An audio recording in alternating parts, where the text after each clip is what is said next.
Hi everyone, Kristy here from Semi Girl Stamps with the Chameleon Color Tones markers from Chameleon Art Products. Today I'm going to really quickly here share with you my technique on coloring skin. So hopefully it'll give you a place to start when you start with your chameleons. So I've got the color Bisque, and the first thing I'm going to do is just lay in where my darkest shadows are. Now the reason I do this is it gives me a kind of a visual goal as to when I get started. I know where I want to hit with my blends, and it makes for easy to control and manage smaller areas. So I just choose my light source, which I'm going to have kind of from up here, and then lay in these shadows. So really quick like that. It's not a time to necessarily worry about detail.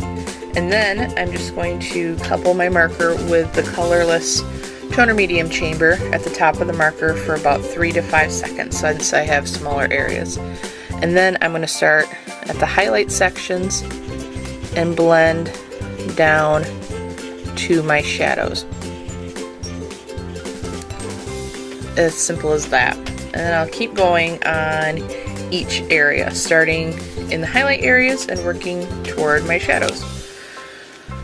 If you're working in a larger area, use a larger count. If you're working in a smaller area, use a smaller count. So for a smaller area like the eyelid section I used about a 3 count. And then for down here, I'm using something more like a 5 to 10 count. That way, if you use a count, you know how much colorless toner medium you're using, and you can kind of replicate that every time.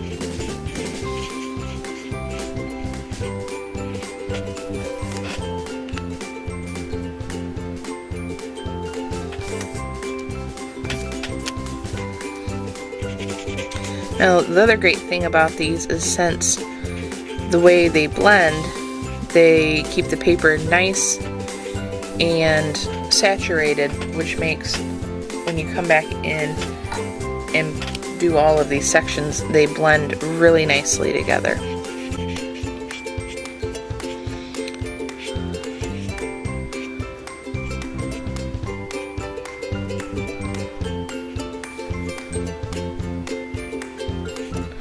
So that is the basic idea of my technique for coloring skin.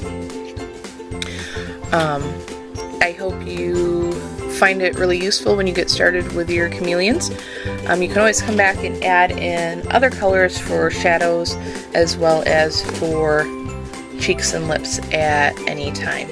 Thanks so much for watching, and I'll see you next time.